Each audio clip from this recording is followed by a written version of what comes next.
අහලා තියෙනවද තමන්ගේ මුළු පවුලම සමූල ඝාතනය කරපු කෙනෙක් ගැන? ඔය කියන්නේ ඇමරිකාවේ ජෝන් ලිස් ගැන නේද? මම දන්න විදිහට එයාට දරුවෝ 3 දෙනෙකුත් හිටියා. ඔව් 1971 දී මේ විදිහට ජෝන් ලිට්ස් අතින් ඔහුගේ බිරිඳ ඒ වගේම වයස අවුරුදු 13ක් 15ක් 16ක් වයසවල ඔහුගේ දරුවන් තිදෙනා ඒ වගේම ඔහුගේ මවත් ඔහු අතින් ඝාතනයට ලක් වෙනවා. මේ ජීවත් වුණේ ඇමරිකාවේ නිව් ජර්සි වල නේද? මේ විදිහට මුළු පවුලක්ම ඝාතනය වෙද්දී මේ ප්‍රාන්තයේ කවුරුවත්ම දැනගත්තේ නැද්ද? ඔව් මෙයා ජීවත් වුණේ ඇමරිකාවේ නිව් ජර්සි ප්‍රාන්තයේ තිබුණ බංගලාවක. එක්තරා ආගමකට මොවුන්ගේ තිබුණු ලැබියාව නිසා මොවුන් ප්‍රදේශවාසීන්ගේ ආදරයට ලක් වෙනවා. නමුත් මාසයක් වැනි කාලයක් මේ නිවසෙන් කිසිම හැලහොල්මනක් තිබුණේ නැහැ. අඩුම තරමේ ජෝන් ලිට්ස්ගේ ළමයි තිදෙනාවත් පාසල් ගොස් තිබුණේ නැහැ. මේ පිළිබඳ ඇතුළු සැකය නිසා ප්‍රදේශවාසීන් පොලිසිය දැනුවත් කළා. ඒ කියන්නේ ප්‍රදේශවාසීන් විදියට ඒගොල්ලන් යුතුයකම් ඉෂ්ට කරා. ඉතින් පොලිසියට මේ කේස් එක විසඳ ගන්න පුළුවන් වුණාද?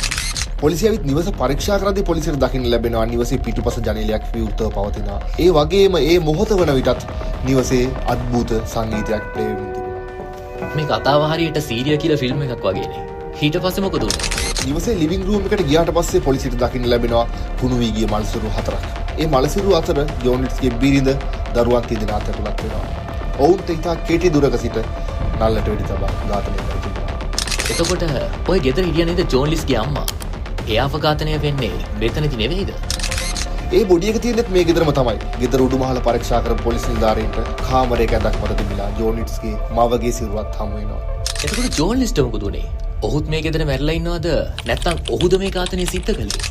මේ විදිහට නිවස පරීක්ෂා කිරීමේදී පොලිසියට හමු වෙනවා නිවසේ කාමරයක ලාච්චුවක තිබිලා ගිනි අවි දෙකක්. තවදුරටත් පොලිසිය පරීක්ෂා කිරීමේදී මේ ගිනි අවි දෙක භාවිතා කර මේ ඝාතන සිදු කර බවට පොලිසියට කරුණු අනාවරණය වෙනවා. ඒ වගේ මේ ලාච්චුවේ තිබිලා එක්තරා ලියුමක් පොලිසිය හොයාගන්නවා. ඒ ලියුම ජෝන් ලිට්ස් විසින් ප්‍රදේශයේම ආගමික පූජකවරයෙකුට ලියපු ලියුමක්. ඒ ලියුමේ තියෙනවා ජෝන් ලිට්ස් විසින් මේ සියලුම ඝාතන සිදු කළ බවට. මේ වගේ සාහසික සමූල ඝාතනයක් කරන්න ජෝන් ලිස්ට තිබ්බ හේතුව මොකද්ද? මේ වගේ සාහසික මිනීමරුවක් කරන්න මොහු හේතු විදිහට සඳහන් කරලා තිබුණේ මොහුගේ රැකියාව අහිමිවීමත් එක්ක මොහුට ඇති වුණ මූල්‍යමය අපහසුතාව. ඒ වගේම ඔහුගේ වැඩිමහල් දියණිය සිනමාවට රංගනයට දැක්වූ කැමැත්ත. මොහු දැඩි ආගමික භක්තියෙන් පෙළෙන කෙනෙක්. ඒ නිසා මොහු කැමති වුණේ නැහැ මොහුගේ පවුලේ නමට සහ මොහුගේ ගෞරවයට හානියක් වෙනවට. මොහු ආගමික භක්තිය දැඩිව අදහපු කෙනෙක් විදිහට මොහු හිතුවේ මොහුගේ දියණියගේ සිනමාව රංගනය හේතුවෙන් මොහුට මොහුගේ පවුලට කැලලක් ඇති වෙයි කියලා. ඉතින් මේ කරුණු දෙකම මොහුගේ මේ සාහසික මිනීමැරුම් වලට හේතුවක් වෙනවා.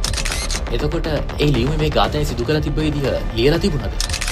ඔව් මුලින්ම ඔහු මුළුතැන්ගේ වැඩ කරමින් සිට බිරිඳට වෙඩි තබනවා. ඒ ශබ්දය ඇසුණු ඔහුගේ දරුවන් තිදෙනාත් මේ ස්ථානට දෙනවා. ඔහු එම දරුවන් තිදෙනාටත් වෙඩි තබනවා. ඉන්පසු ඔහු ඇඳ ඇතිරිලි මත එම මල් සිරුරට නිවසේ ආලින්ගේ විතර